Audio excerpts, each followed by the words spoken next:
Must Jesus bear the cross alone, and all the world go free? No, there's a cross for everyone, and there's a cross for me. The consecrated cross I'll bear till He shall set me free, and then go home my crown to wear, for there's a crown for me. O precious cross, O glorious crown, O resurrection day. Yea, angels from the stars come down and bear my soul away.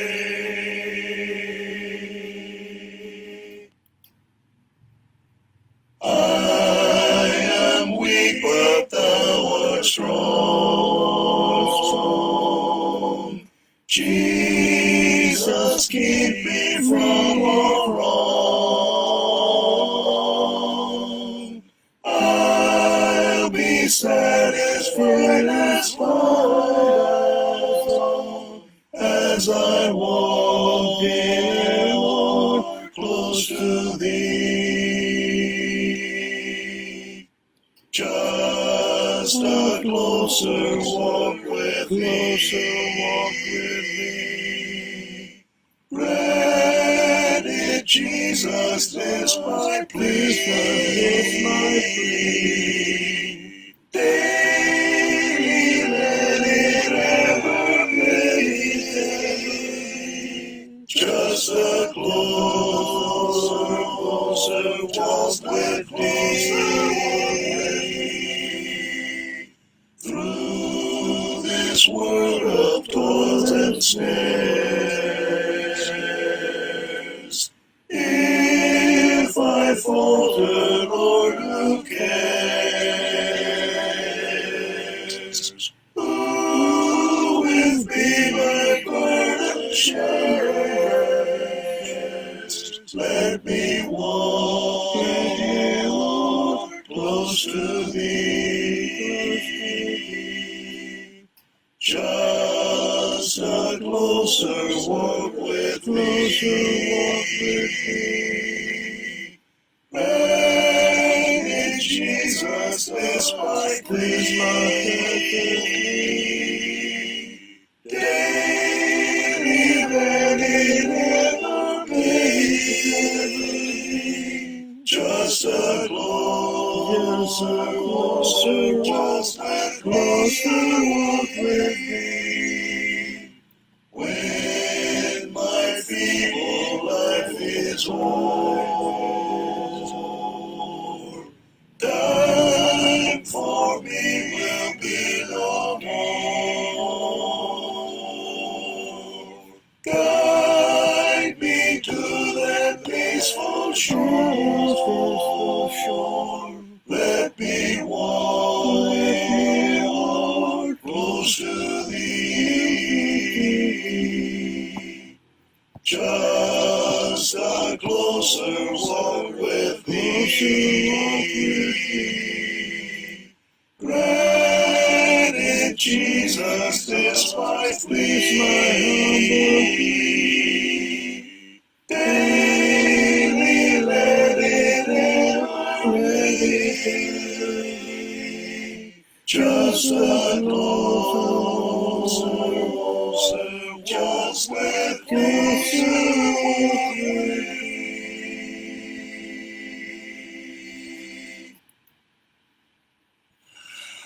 Of Jesus' love that sought me when I was lost in sin, of wondrous 'twas grace that brought me back to His fold again.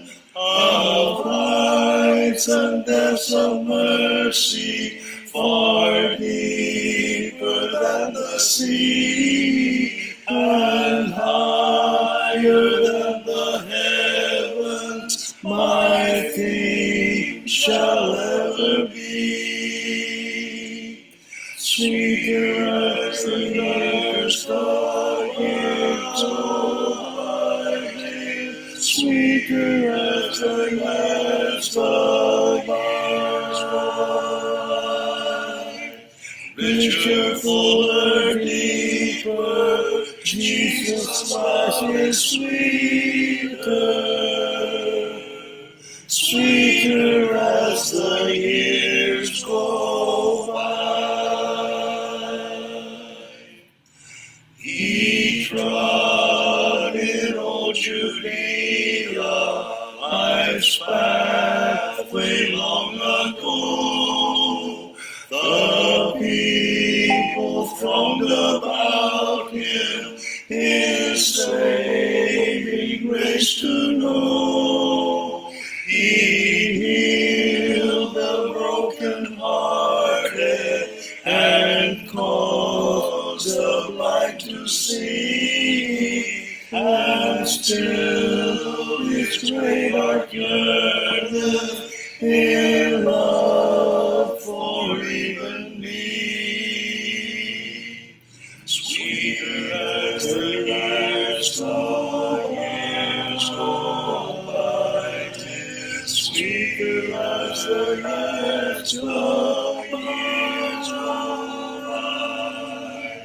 Richer, fuller, deeper, Jesus' love is sweeter. Sweeter as the years go by. 'Twas wondrous love which led Him for us to suffer loss, to bear without a murmur the anguish of the cross. With saints redeemed in glory, let us our voices raise, till heaven and earth re-echo with our Redeemer's praise. Sweeter as the years go by, sweeter as the years go by. Richer, fuller, deeper, Jesus' love is sweeter. Sweeter as the years go by.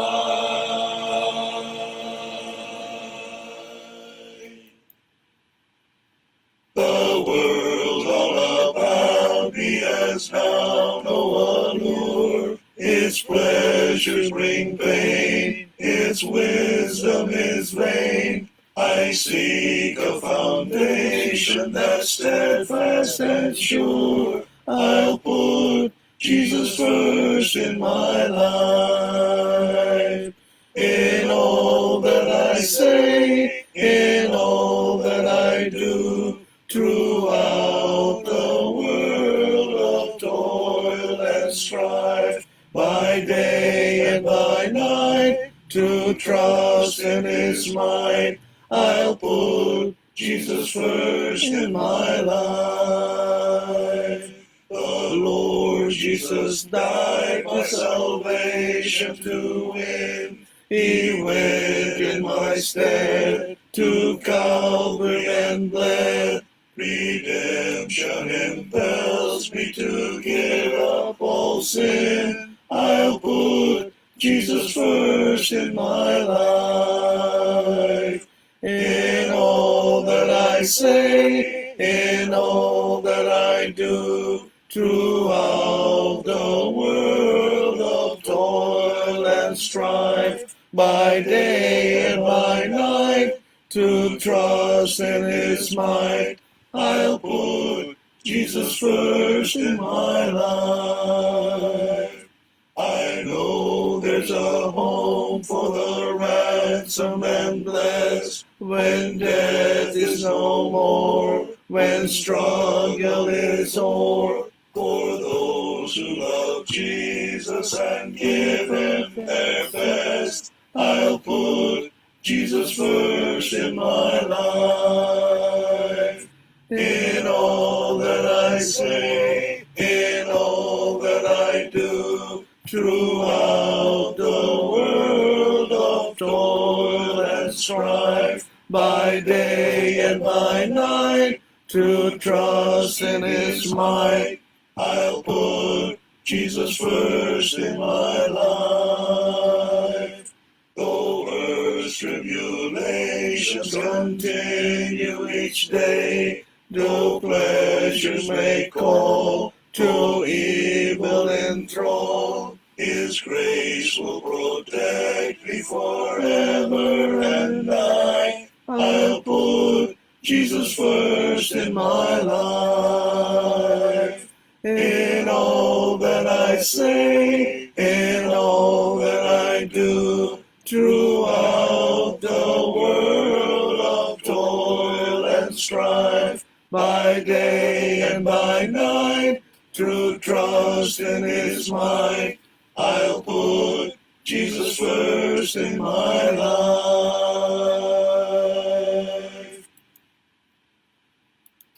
Magandang gabi mga kapatid. So, tayo po ay nagpapasalamat, nagkaroon tayo ng pagkakataon sa gabing ito na magkaroon po tayo ng pag-aaral sa pamamagitan po ng Facebook Live. Dapat po sana nung Lunes, kaya lang tayo po ay naging isa sa mga tagapangaral. Kasama ko po si kapatid na Rudy Yap Jr., at saka si Brother Noli Villamor na taga-Infanta Quezon.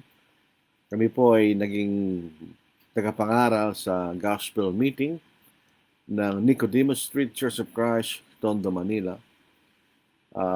Yun po ay ginanap sa function hall ng Jollibee sa may Pure Gold. Hindi po advertisement po yan po. Yun lang po talaga yung lugar. Marami na po na dumalo. Napuno naman po yung venue. Ang naging paksa po si kapatid na Rudy Yap Jr., Predestination, ang new lingkod, God's Law Marriage, at si Brother Noli Villamor, Gospel Plan of Salvation. Madali lang po naging kalakaran po ng gospel meeting kasi inupahan lang po yung venue. So limited hours lamang po, na alas 3 po, natapos na kami.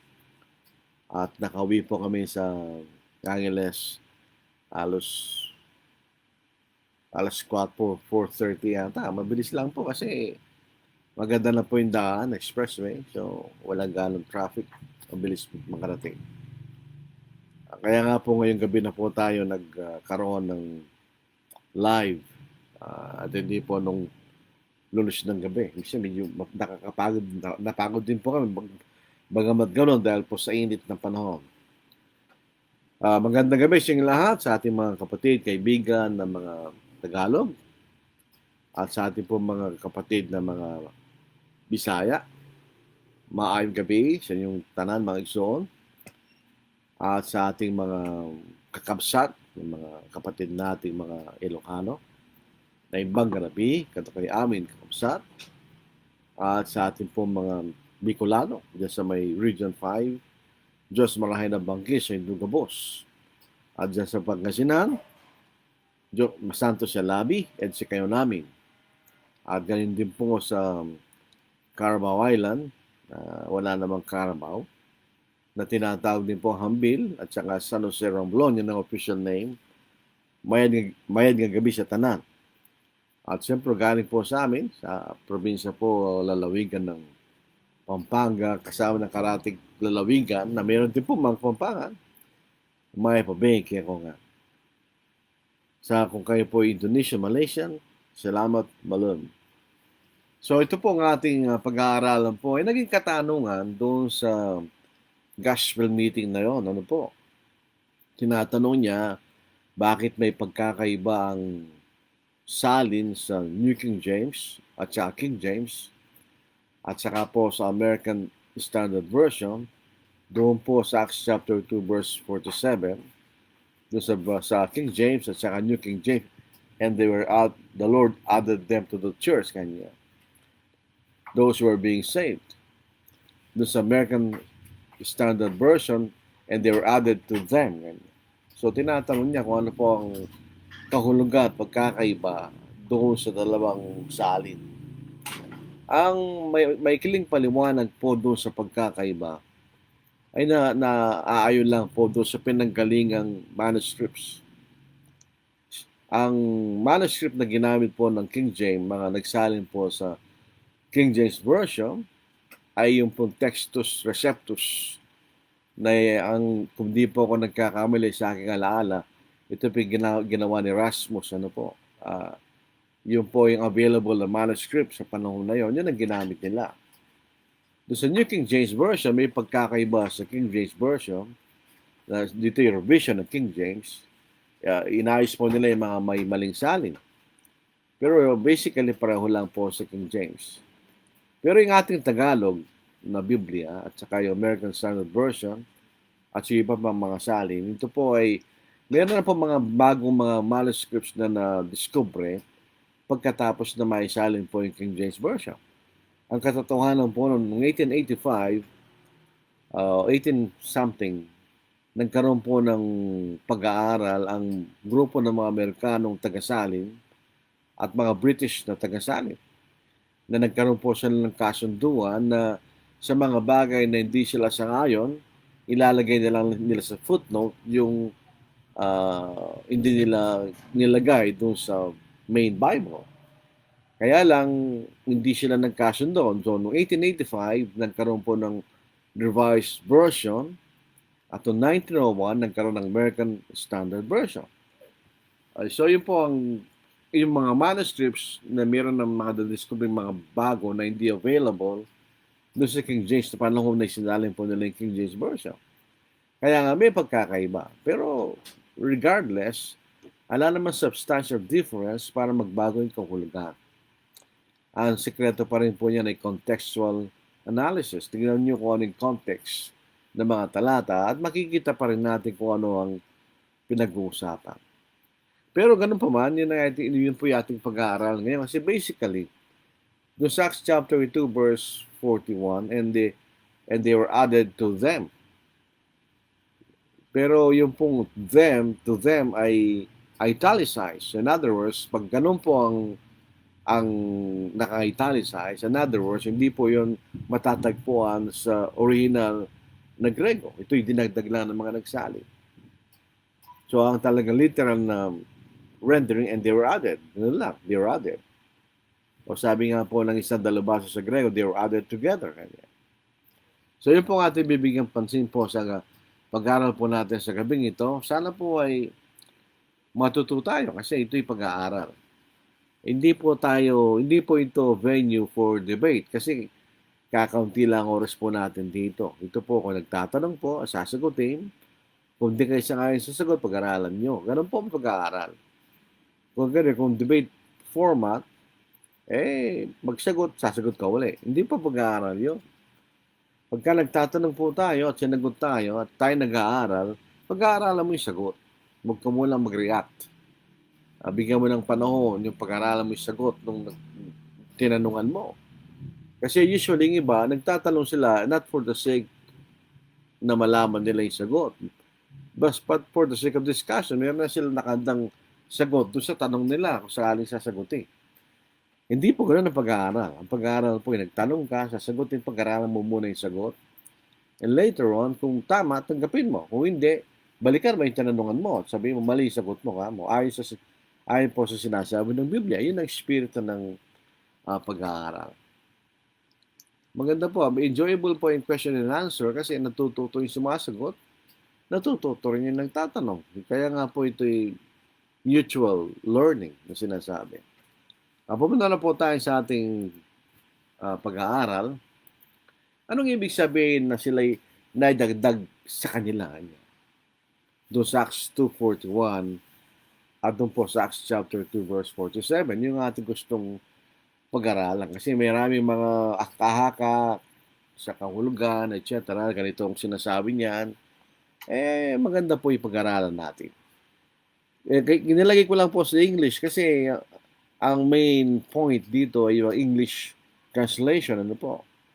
Doon po sa New King James Version, and basically, sa King James Version, ganito po ang salin ng 2 talata. Then those who gladly received His word were baptized, and that day about 3,000 souls were added to them. Kung meron kayong Biblia ngayon, nakita niyo to them ay nakahiga, ay italicized. In other words, yung po'y dinagdag lamang ng mga nagsaling.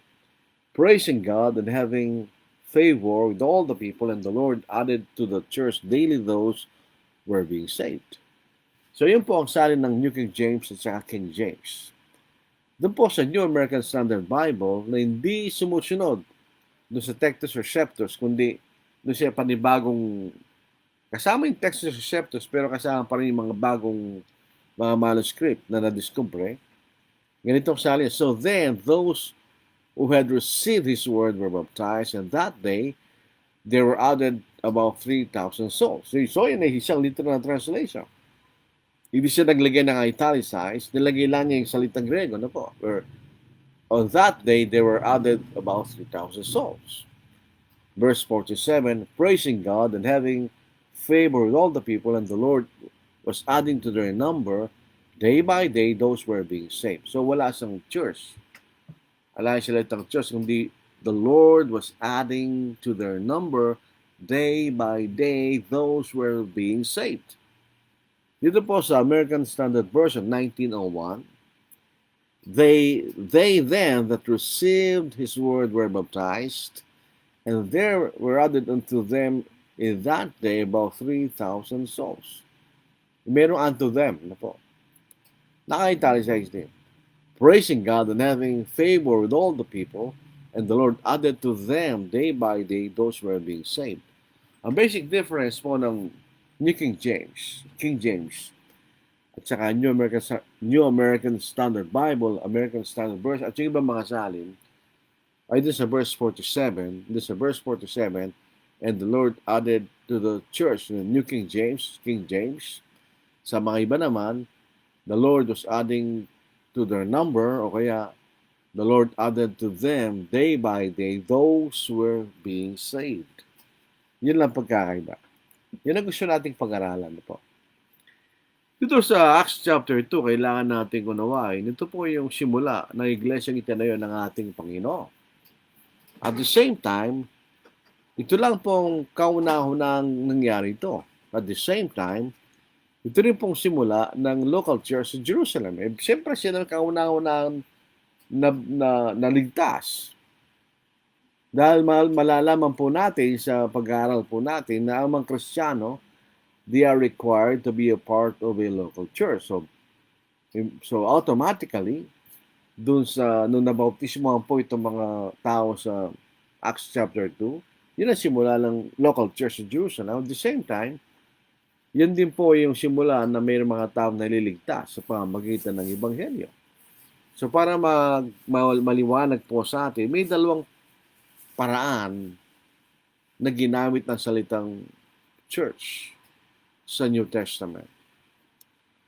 Yung pong universal sense of the church, ito po yung bilang ng lahat ng mga naligtas sa pamamagitan ng Ebanghelyo. Ito yung mga taong alam ng Panginoon. Ito yung mga taong tunay na sumampalataya ng sila na bautismuhan. Kaya sila'y tunay na naligtas. So, ibig sabihin, pagka sumampalataya ka, tunay kang sumampalataya at nabautismuhan, ikay pinatawad sa iyong mga kasalanan, at ikay dinaragdag ng Panginoon, hindi ng tao, sa mga bilang niya ang mga naligtas. Yan ang universal sense ng salitang church. Yun yung mismo pong salitang church, galing po sa salitang ecclesia. Ang ibig sabihin yan ay called out body. Ito'y kapulungan na tinawag. Ang kanyang kahulugan ay depende sa pagkagamit. Ito'y pagkakamali ng mga nag-aaral sa Biblia. Pag nakita nila sa salitang church, akala nila palagi ito yung church na yun ng ating Panginoon. Which is not necessarily true. For instance, doon po sa Acts chapter 7 verse 38. Doon dito po sa New King James, doon sa Revised, ang nakalagay congregation, ano po. Pero gamitin na natin ng New King James at King James. Sa Acts chapter 7 verse 38, this is he who was in the congregation in the wilderness with the angel who spoke to him on Mount Sinai, and with our fathers, the one who received the living oracles to give to us. Ito yung New King James. Pero doon sa King James, this is he was in the church in the wilderness. May mga pananampalatayang naniniwala na ang iglesia ay nagsimula sa ilang, sa bundok ng Sinai, dahil sa talatang ito. For instance, mayroong mga klase ng mga Baptist churches na naniniwala gano'n. Pero, hindi yun ang kahulugan. Itong church dito ay walang kaugnayan sa church na tinatag ng Panginoon. Dahil kung ito yung church ng Panginoon, ito yung church na walang kaligtasan. Hindi pa namatay yung Panginoon eh. Wala silang kaligtasan. Ang ibig sabihin po nitong church in the wilderness ay yung kahulugan ng salitang church. Ecclesia, called out body. So ito po yung grupo ng mga kapulungan ng mga Hudyo na tinawag ng Diyos para tanggapin ang kautusan ng Diyos sa bundok ng Sinai. So kaya a called out body. So yun ay church. Pero dito yung church ng ating Panginoon. Wala pa yung Panginoon, no? Old Testament pong pinag-uusapan dito. Jamang Grego, ang salitang ecclesia, ito po isang assembly na mga tao na tinawag para sa isang mahalagang bagay na pag-uusapan. Sa Acts chapter 19 verse 39, noong nagkaroon po ng kagulang sa Ephesus dahil kina Apostle Paul at Silas, at gusto silang ipakulong. Kaya lang, sabi nila, wala naman tayo makikita kasalanan ng mga taong ito.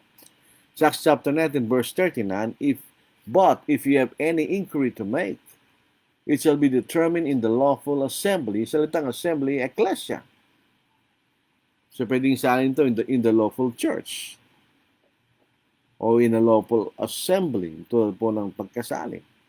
So ginagamit ng mga Grego ang salitang ecclesia para ipatawag ang mga tao sa isang mahalagang bagay na pag-uusapan.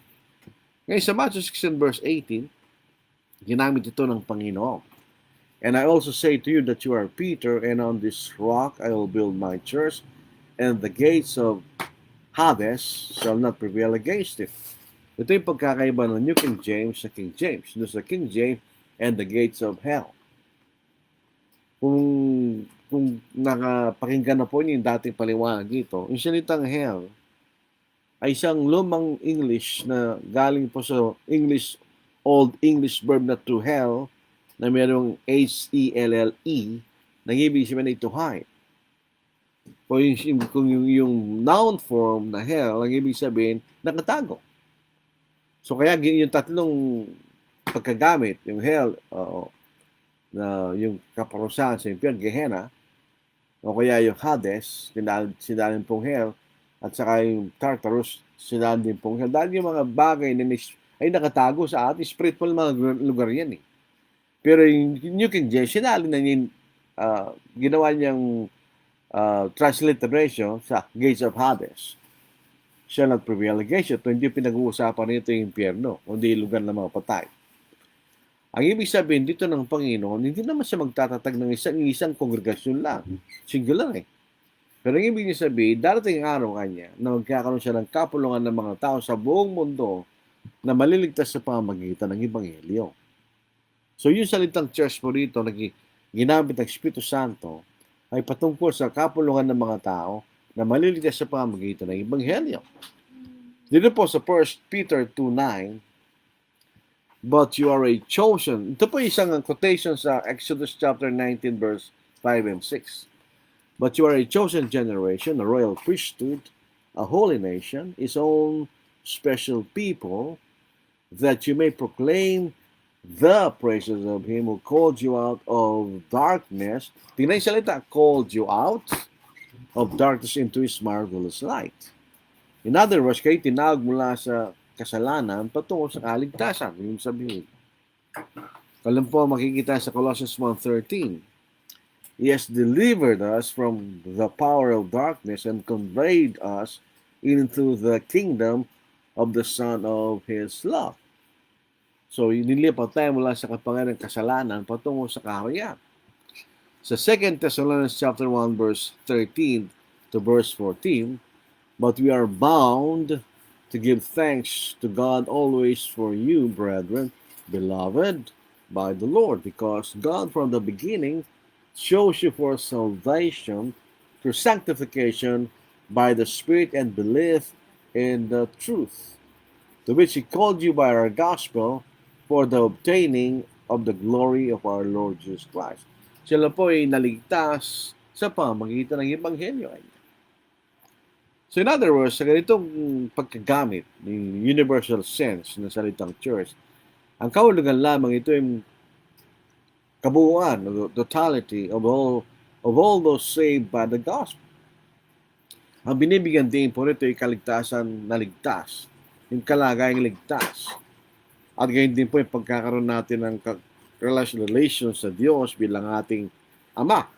Tulad po ng sinasabi sa Romans chapter 8 verse 15, we were adopted by the God as His children, for you did not receive the spirit of bondage again to fear, but you received the spirit of adoption by whom we cry out, Abba, Father. The Spirit Himself bears witness with our spirit that we are children of God. So kaya nga po tayo tumatawag na Ama sa Diyos. Dahil nga po tayo kabilang sa iglesia, tayo inadopt bilang kanyang mga anak. At ang ibig sabihin din po ng iglesia sa kanyang pangkalatang kahulugan o universal sense, meron tayong relasyon kay Kristo bilang ating tagapagligtas. Sa Galatians 3 verse 26 to verse 27, for you are all sons of God through faith in Christ Jesus. For as many of you as are baptized into Christ have put on Christ. There is neither Jew nor Greek, there is neither slave nor free, there is neither male nor female, for you are all one in Christ Jesus. Yun ang universal sense. Nakikita rin po natin, ito rin po yung sense na kung saan inilalarawan tayo bilang sanga ng puno ng ubas sa John chapter 15. So tayo po yung nakakabit kay Kristo kanya. So lahat ng mga naligtas ay nakakabit kay Kristo. So sa ganitong kahulugan, ang iglesia ay walang gawain na misyon. Hindi natin nakikita yung buong kapulungan na yun. Dahil may mga patay na doon. Makikita lang natin yan pagdating natin sa langit. Ngayon, yung pangalawang kahulugan ay yung local church, local sense. Ito rin pa rin sinatawag ng local church. Ito pa rin yung kapulungan ng mga taong tinawag sa pamagitan ng Ebanghelyo, but in a particular community organized into a local assembly. Ito po ay isang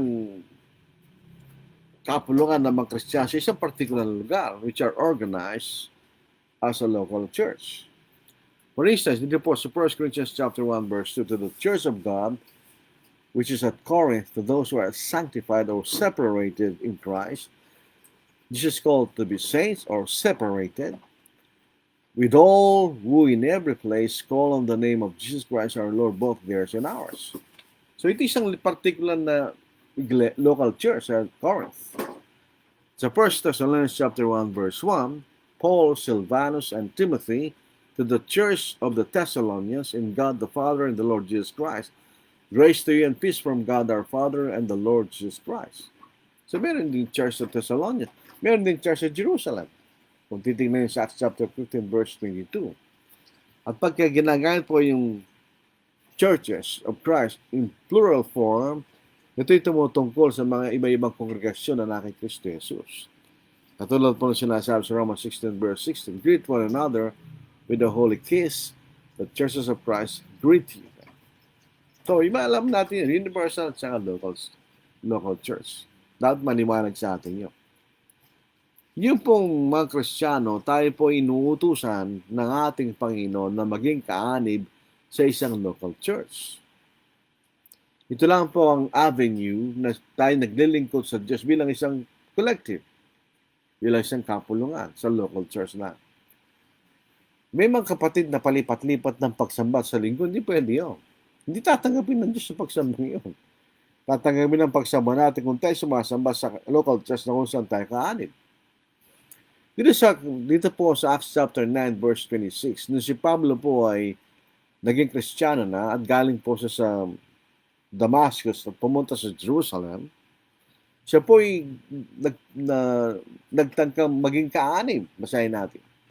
And when Saul had come to Jerusalem, he tried to join the disciples, but they were all afraid of him and did not believe that he was a disciple. Kailangan pa magpatotoo si Barnabas para sabihin niya si Pablo ay nabautismuhan sa daang patungo sa Damascus. Kaya tinanggap si Apostle Paul sa bilang kaanib si Jerusalem. Dito po sa Acts 11 verse 26. And when they had found him, si Pablo, he brought him to Antioch. So it was for a whole year they assembled with the church and taught a great many people, and the disciples were first called Christians in Antioch. So sila naging kaanib sa iglesia sa Antioch sa loob po ng isang taon. So in other words, ito po yung utos sa atin na pagka tayo sumunod sa Ebanghelyo, kinakailangan tayo magkaanib sa isang local church na sumusunod sa ating Panginoon. Hindi tayo pwede sumama sa mga denominasyon dahil hindi tinatag ng Panginoon nyo. Third point, ang local church lamang po ang may gawain na binigay ng Diyos. Ito ay evangelism. For instance, sa 1 Thessalonians chapter 1 verse 8, ipinangalan ng Iglesia sa Thessalonica ang Ebanghelyo sa Macedonia at Achaia at sa maraming lugar. Sabi ni Pablo, 1 Thessalonians chapter 1 verse 8, for from you the word of the Lord is sounded forth, not only in Macedonia and Achaia, but also in every place. Your faith toward God has gone out so that we do not need to say anything. Dahil nangaral lang yung mga taga-Thessalonica sa mga maraming lugar kanya. At kasama po sa pangangaral, gawain pangangaral ng isang local sa isang pagtulong o pag-support sa isang preacher. Katulad pa ng utos sa 1 Corinthians chapter 9 verse 14, even so the Lord has commanded that those who preach the gospel should live from the gospel. So ito tulungan ng local church na kung saan kayo kami naglilingkod. Ito rin po pakalang gawain ay pagpapatibay. Sa 1 Timothy 3:15, but if I am delayed, I write so that you may know how you ought to conduct yourself in the house of God. So tayo po ay alam natin kung ano ang ating maging pag-uugali bilang mga Kristiyano, which is the church of the living God, the pillar and ground of the truth. So, ang iglesia po nagtuturo ng katotohanan. Kanya. Ito rin ang dahilan ng ating pagkakatipan at pagsamba. Hindi lang para tayo pumuri sa Diyos, kundi pagtibayin natin ang isa't isa bilang isang kapulungan.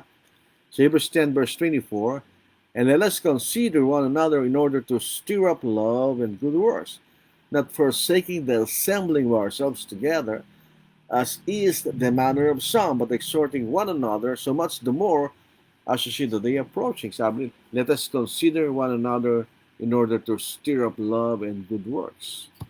Pagtibayan ng isa't isa. Pati po yung withdrawal of fellowship. Pag may isang kapatid na nagpapatuloy sa pagkakasala, inihiwalay kanya. In the name of our Lord Jesus Christ, when you are gathered together, along with my spirit, with the power of our Lord Jesus Christ, deliver such a one to Satan for the destruction of the flesh, that his spirit may be saved in the day of the Lord Jesus.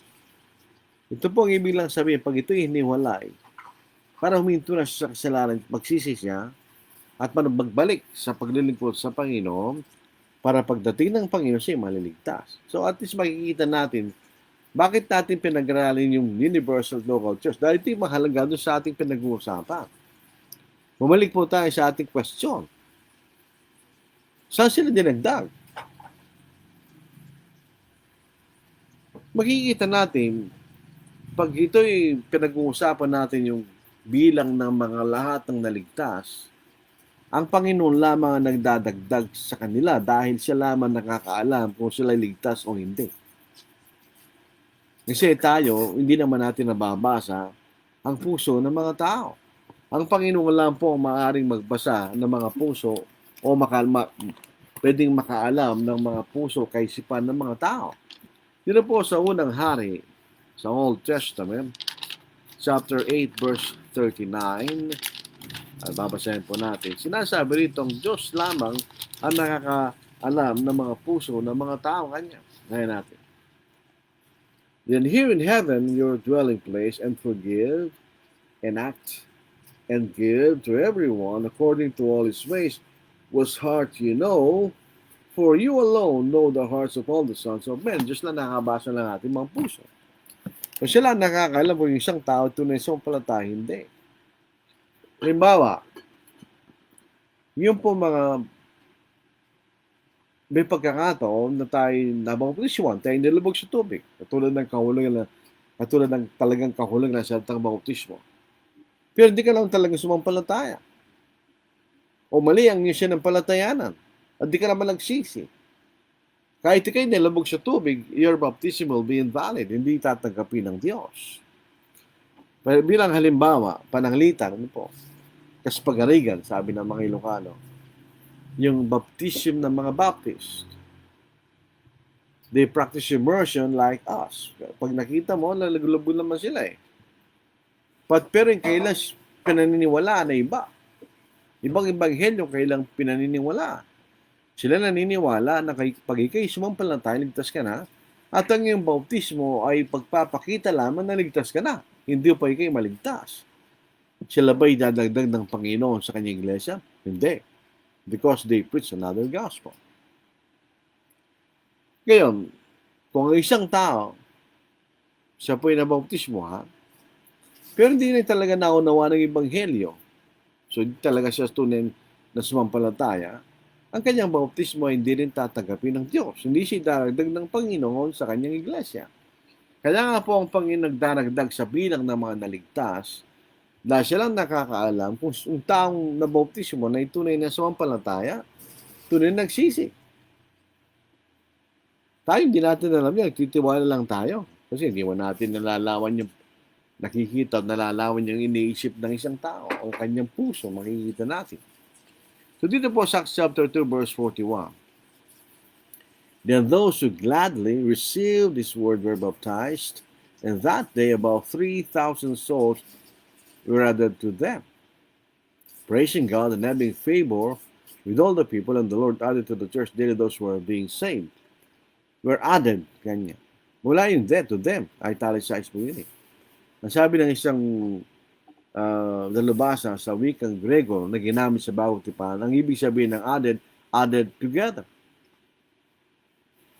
Dahil ito ang simula ng iglesia ng ating Panginoon. So, sama-sama sila sa mga bilang ng naligtas kanya. Doon sa ibang salin, added to their number, ano yan? Yung bilang ng mga naligtas sa pamamagitan ng ebanghelyo. Pagka sa ganitong paraan, hindi mo may dadagdag ang sarili mo sa bilang ng mga naligtas. Ang Diyos lamang pwedeng gumawa na ikidagdag sa mga naligtas. Dahil siya lang, sabi nga natin, siya ating tagapagligtas. At ililigtas lamang yung tunay na naligtas. Yung tunay na sumampalataya sumunod sa ebanghelyo. Siya rin ang pwedeng magalis sa bilang na yun. Pwede tayong alisin sa bilang na yun kung di tayo nanatiling tapat sa Panginoon. Diba, sa Revelation 3:16 sa iglesia sa Laodicea, dahil sila po ay lukewarm, maligamgam, hindi sila mainit, hindi sila malamig. Sabi rito, so then, because you are lukewarm, yung sa lumang Tagalog, malahining kanya, and neither cold nor hot, I will vomit you out of my mouth. So, pwede kayong alisin. Alisin ko kayo kanya. Yun ang Universal Church. Ang Panginoon ang nagdaragdag sa atin sa bilang ng mga tunay na naligtas. Ang local church, ibang usapan.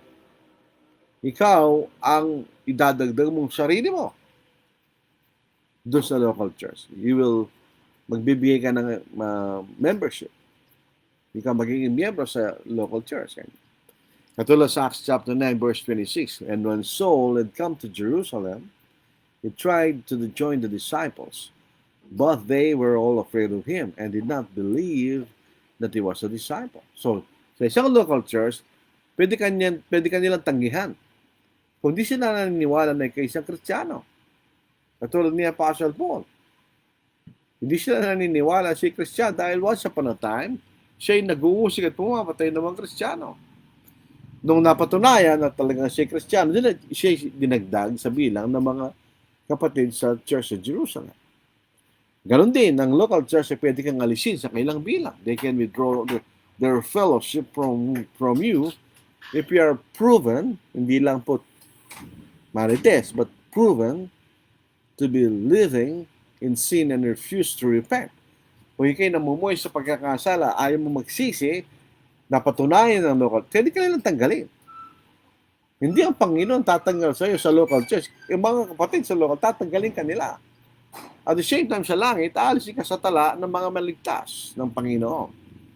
Sa 1 Corinthians 5:4, in the name of our Lord Jesus Christ, we are gathered together, along with my spirit, with the power of our Lord Jesus Christ, deliver such a one to Satan for the destruction of the flesh, that his spirit may be saved in the day of the Lord Jesus. So makikita natin, pag kayo nagkakatipong nga niya, pwede tanggalin sa gitna ninyo, alisin sa gitna ninyo, itong tao ito nagkakasala kanina. At ang isang local church, hindi siya pwede makisama sa mga taong Kristiyano nagkakasala kanya. Dito po sa 1 Corinthians 5:9, I wrote to you in my epistle not to keep company with sexually immoral people. Yet I certainly did not mean with the sexually immoral people of this world, or with the covetous, or extortioners, or idolaters. Since then you would need to go out of the world. But now I have written to you not to keep company with anyone named a brother or Cristiano who is sexually immoral, or covetous, or an idolater, or a reviler, or a drunkard, or an extortioner, not even to eat with such a person. So makikita niyo, look at this, meron siyang authority na idagdag kanila kung ikay napatunayang isang Kristiyano at alisin kanila kung ikay hindi Kristiyano o ikay nagkakasala. So babalik po tayo sa pinag-uusapan. Saan sila naidagdag? Ano yung ang sagot doon? Pareho. Bakit? Dahil yun nga po isang pambihirang pagkakataon. Ito yung simula ng iglesia o simula ng Panginoon itong mga tawag sa pamamagitan ng Ebanghelyo ng mga tao maligtas sa pamamagitan ng Ebanghelyo. And at the same time, ito rin na simula ng local church sa Jerusalem. So ito lang pong pagkakataon na sabay. Pero hindi na nangyari yan. Hindi na nangyari yan na sabay simula ng isang local church at yung universal church. Nangyari lang po yan sa Jerusalem. Pero verse 41, ang context po niyan, save yourself from this perverse generation. Iligtas niyo yung sarili sa likong lahing ito. So in context dyan, sila yung naligtas. So sila yung naligtas sa dinagdag ng Panginoon sa universal church, sa tala ng mga taong ligtas. Ngayon yung mga Kristiyano sa Jerusalem, sila po ay nagsimula bilang isang lokal na kapulungan ayon sa palatuntunan rin ng ating Panginoon. Pero after that, ibang usapan na yan. Sa mga local churches, may mga kapatid na maaaring we judge them as faithful. Pero in reality, in actuality, they are not. Tinatanggap natin sila, pero hindi sila tinatanggap ng Panginoon. Dito po sa Ephesians 5, sinasabi, Christ is the Savior of the body. Singular. So hindi ito tumutukoy sa church sa Ephesus. Ito tumutukoy sa mga kapulungan o kabuuan na mga taong naligtas sa pamamagitan ng Ebanghelyo, yung mga tunay na naligtas. Those who are really faithfully serving the Lord. Ito ang church na ibibigay ng ating Panginoon sa kanyang Ama sa langit on the last day. Hindi siya magliligtas ng mga local churches. Dahil may mga tao sa local churches na hindi naman ligtas.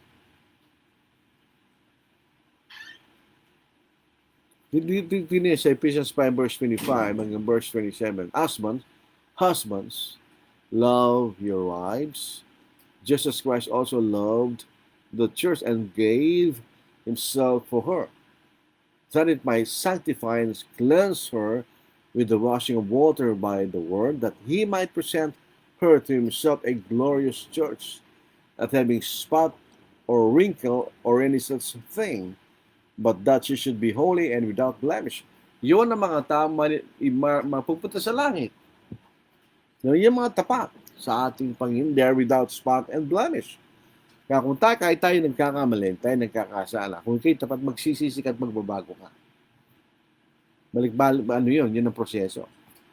So, yun po ang mga mapupunta sa langit. Yun ang nakatala in a figurative sense sa Aklat ng Buhay. There is no literal book of life. Wala namang aklat ng Panginoon. Hindi niya kailangan yun. Sinasabi lang niya para maunawaan natin. Kaya sa isip ng Panginoon na walang hanggan ang kanyang kaalaman, alam niya kung sino yung maliligtas o hindi. Depende sa kailang ginawa, siyempre. There are people we consider brethren in the local church, but which the Lord do not recognize as such. Marami. May mga mangaral dyan, may mga elders dyan, may mga miyembro, may mga deacons.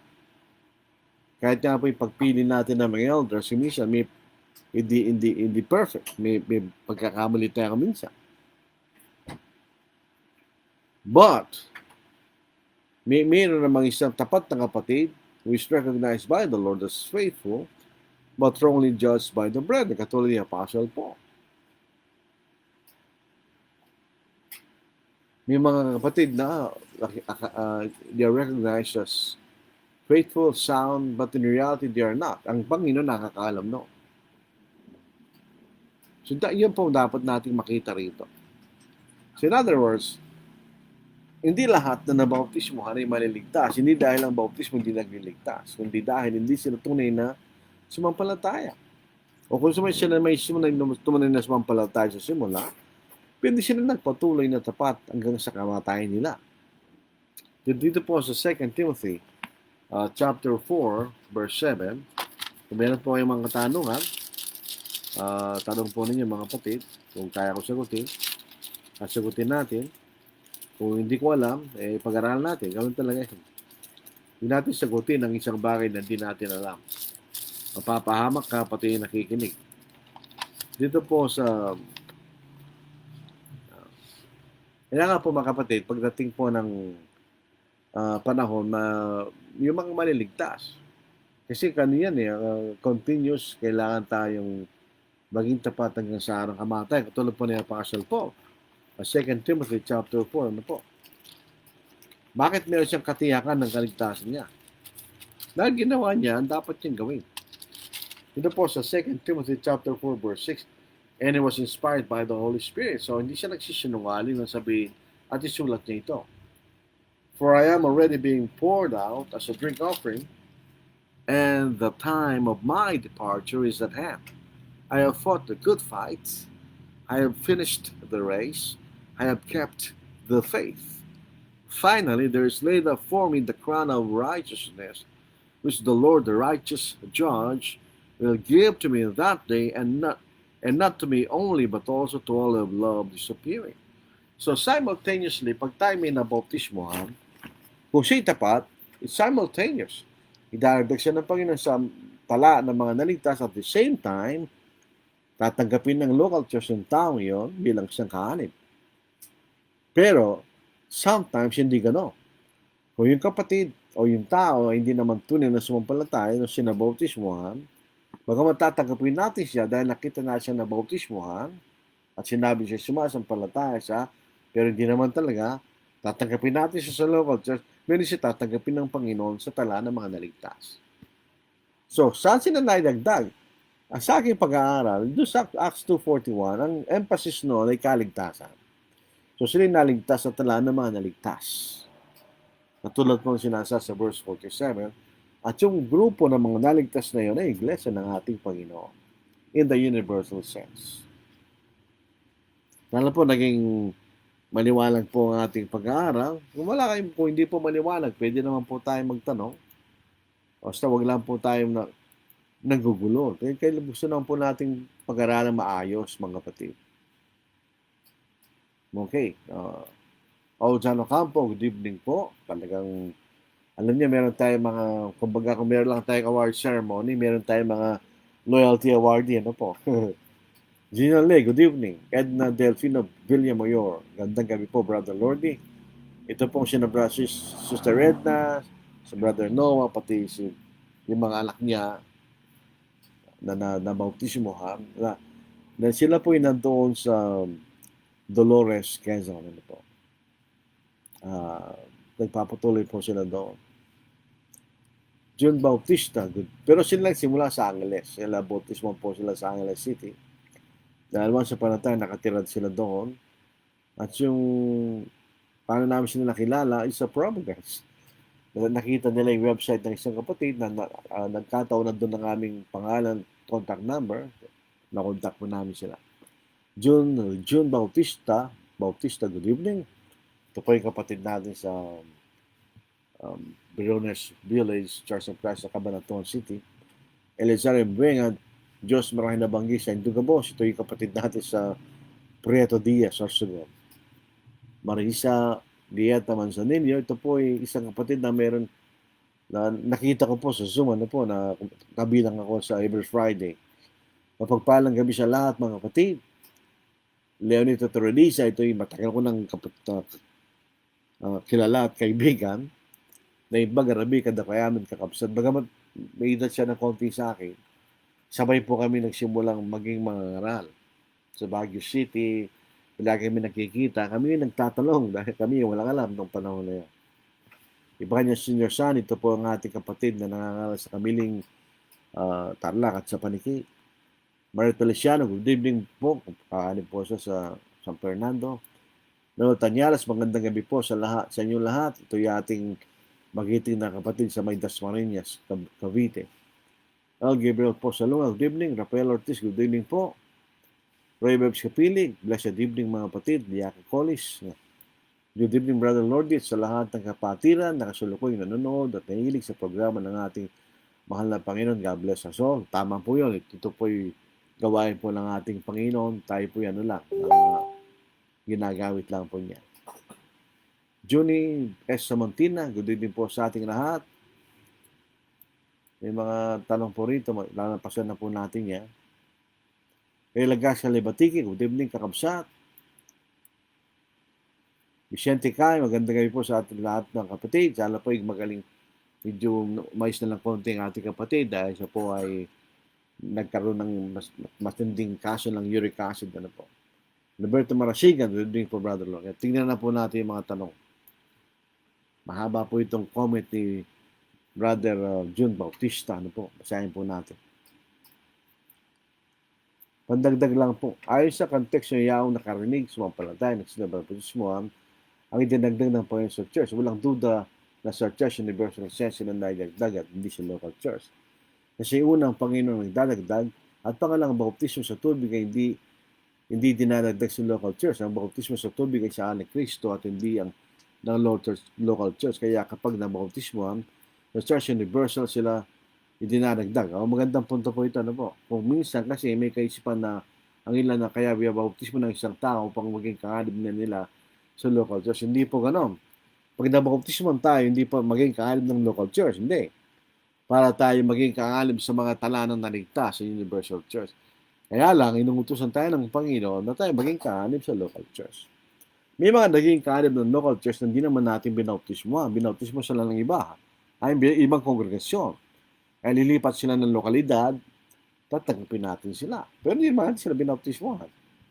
Kaya ang pagbautismo, hindi para maging kanib ka ng local church, katulad ng doktrina ng Baptist Church. Kaya ka babautismo para maging miyembro ka ng isang congregation ng Baptist Church. Hindi po gano'n ang turo ng banal na kasulatan.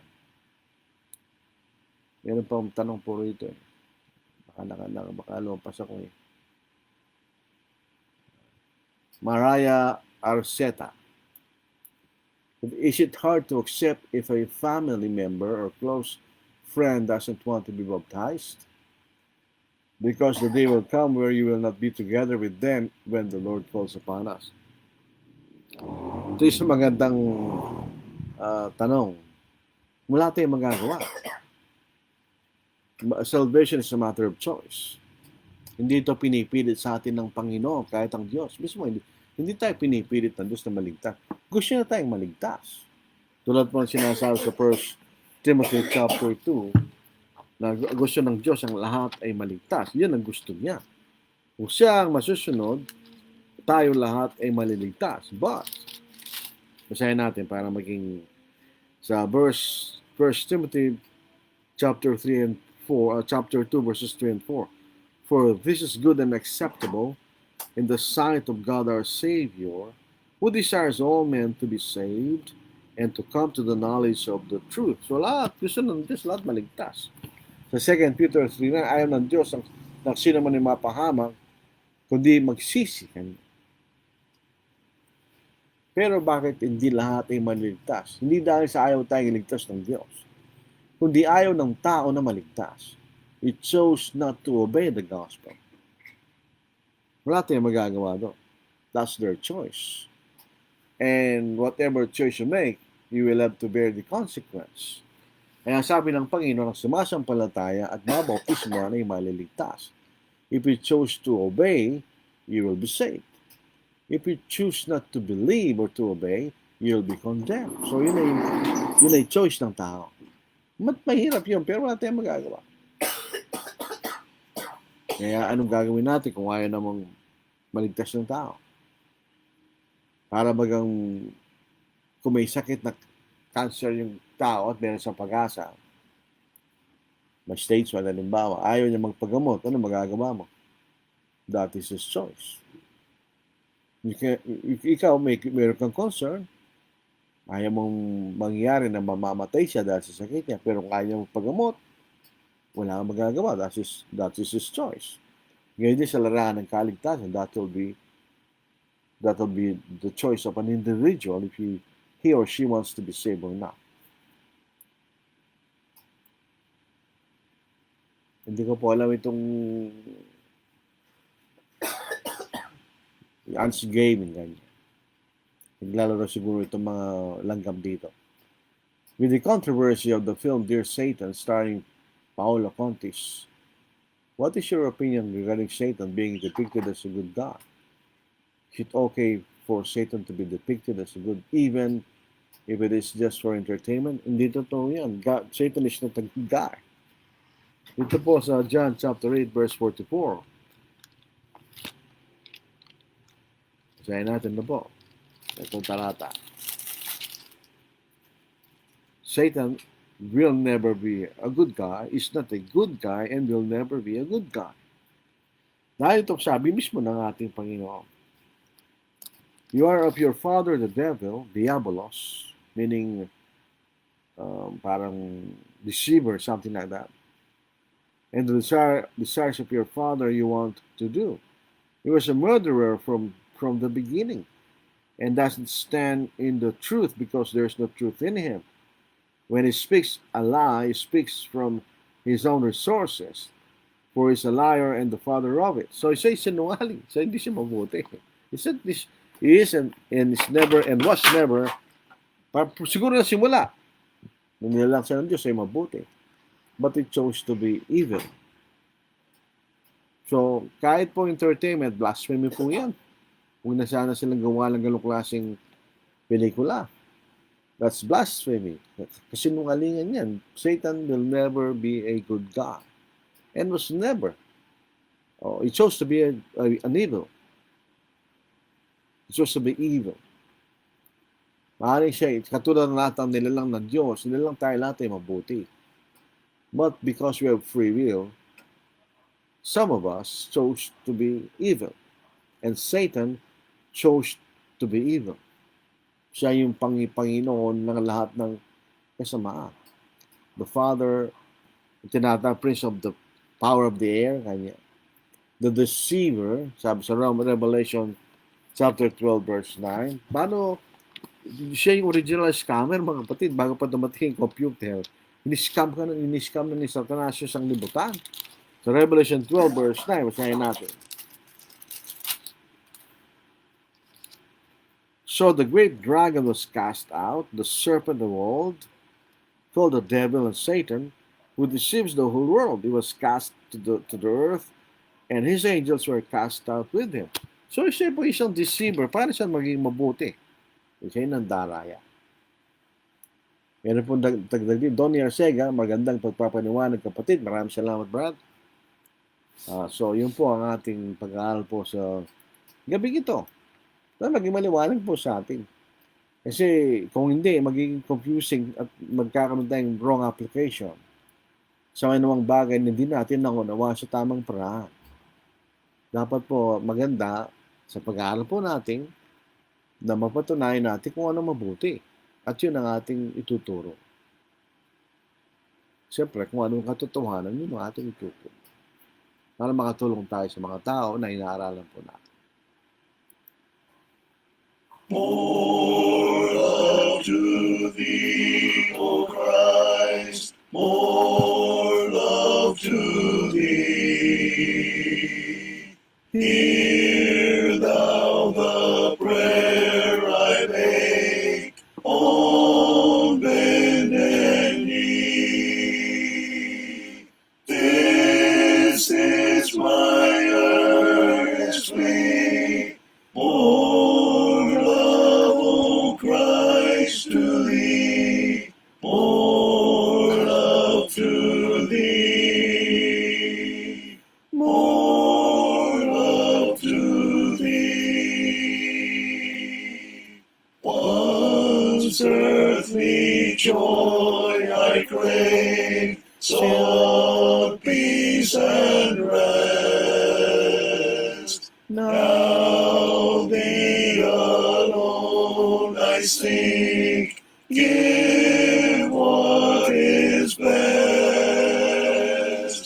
This all my prayer shall be, more love, O Christ, to thee, more love to thee, more love to thee. Then shall my latest breath whisper thy praise. This be the parting cry my heart shall raise.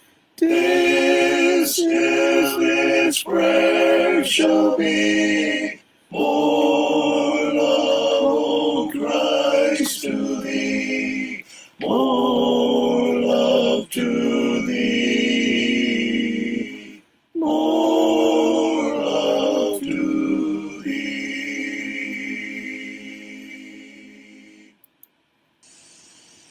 The fight is on, the trumpet sound is ringing out, the cry to arms is heard afar and near. The Lord of hosts is marching on to victory, the triumph of the right will soon appear. The fight is on, O Christian soldier, and face to face in stern array, with armor gleaming and colors streaming, the right and wrong engaged today. The fight is on, but be not weary, be strong and in his might hold fast. If God be with us, his banner o'er us, we'll sing the victor's song at last. The fight is on, arouse ye soldiers brave and true, Jehovah leads, and victory will assure. Go up, go on, the armor God has given you, and in his strength unto the end endure.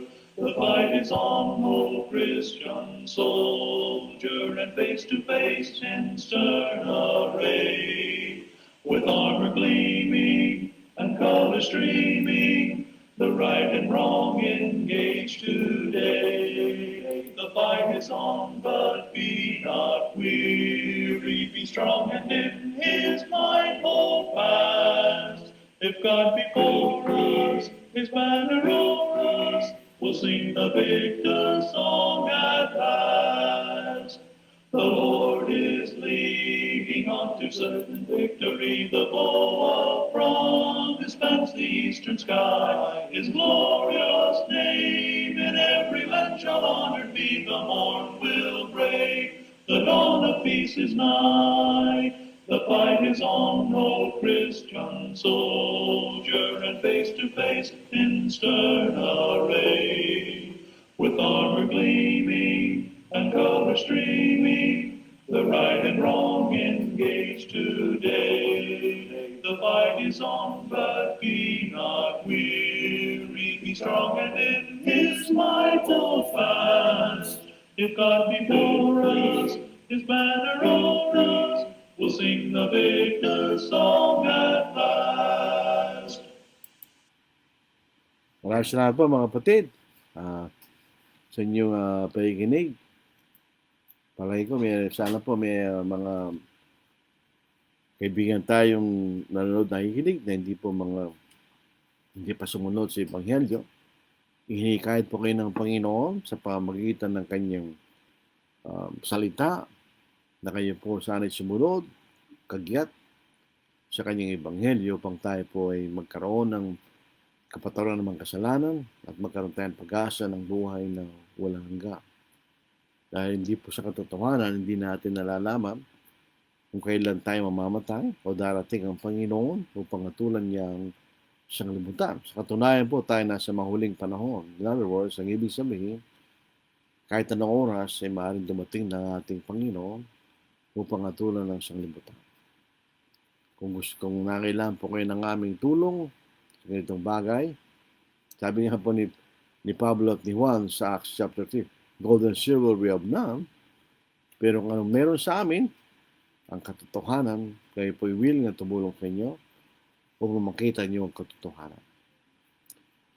Mayroong announcement po sa April 7 and 8, mayroon pong lectureship sa Santa Ursula, Betis, Guagua, Pampanga, Church of Christ, na doon po nangangaral si Brother John Robert Takbad, at ang magiging tagapagturo po ay si Brother Ron Halbert. Sa April 17 po naman, busy sa April, April 17, magkakaroon po kami ng gospel meeting dito po sa Angeles City Southside Church of Christ. Ang aming pong panambahan matatagpon sa Bocado Road, Trinidad Village, Angeles City. Madali lang hanapin pag nakita po niyo yung Save More, SM Save More, nakatabi ng SM De La Bastaga, meron po kayo makikitang kanto. Pumasok po kayo doon. At ilang metro lamang, kakaliwa po kayo doon sa parang intersection. Hindi nyo makikita kami church building, nakalagay Church of Christ. Inaanyahan po namin kayo sa Sunday, sa tuwing linggo, alas 9 ng umaga, 9 to 10 ang aming Bible study, tapos 10 to 11 ang worship service. Sa afternoon, 4:30 p.m., 4:30 to 5:30 Bible study, 5:30 worship service.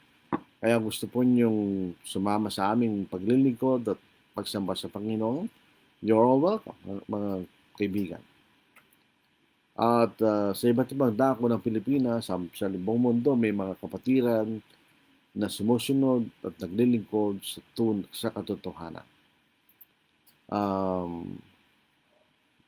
Wala na akong may babalita po sa gabing ito. Kundi pasalamatan, dagang salamat sa inyong pagpaminaw. Maraming salamat sa inyong pakikinig. Salamat kaya kayong pamikaramdam. Muchas gracias, sabi naman Kastila. Muchas gracias. Wala na pong tanong, wala na ano. Tayo po manalangin. Amang banal, kayo lamang po ang dakila at makapangyarihan. Kinikilala po namin kayo at ina-appreciate po namin ng iyong pagmamahal sa amin. At bilang ganti, kami po ay sumusunod sa inyong kalooban. At dahil po sa inyong pananampalataya, ang inyong mga utos ay hindi pabigat. Huwag mong tulad na Diyos na kami magapil sa tanas, tukso at kami magkasala at patuloy na magkasala. Hindi kami po ay sana'y patawarin niyo sa mga kasalanan namin ginagawa sa aming pagsisisi at pagpapahinga sa mga ito sa inyo, Diyos. Nawa ang iyong salita maging liwanag sa amin upang kayo maging liwanag sa kalibutan at sa asin ng lupa. Nawa itong ilaw na ito maging ilaw sa aming mga paa at ilawan sa aming landas at kayo patuloy na makarating sa aming tunay na tahanan. Dinadalayan po namin ng mga tao na nasa labas ng iglesia. Sana po ay mabuksan ang kailang mga kaisipan, unawain nilang yung katotohanan, iwaksin nilang maling paniniwala upang katulad namin sila rin ay makamtan nilang kaligtasan na inyong binibigay para sa lahat ng mga tao. Dinadalayan po namin ng Diyos sa sana'y biyayaan niyo ang aming pagpapagal ng pangangalat po ng inyong ebanghelyo na sana'y may mga tao na mabuksan ang kailang kaisipan at unawain at tanggapin ang iyong katotohanan. Dinadalayan namin lahat ang mga mangaral na nagsusumikap, nagpapagal. Sana po ay maging matagumpay ang kailang pagpapagal sa larangan po ng ebanghelyo. At dinadalayan po namin mga namumuno sa aming pamahalaan. Sana po ay mamuno sila maayos upang kayo makapagpatuloy sa katiwasayan at kapayapaan sa paglilingkod sa inyo, Diyos. Ang lahat ng mga ito ay aming iningi, napapasalamat, pinasasalamatan, dahil ang pangalan ng Diyos sa ating kapilitas. Amen. Kaya sa lahat po, alubin ng Panginoon, sa araw po ng Biyernes, magkita-kita tayo muli sa ating pag-aaral sa salita ng Diyos. Goodbye, God bless, take care.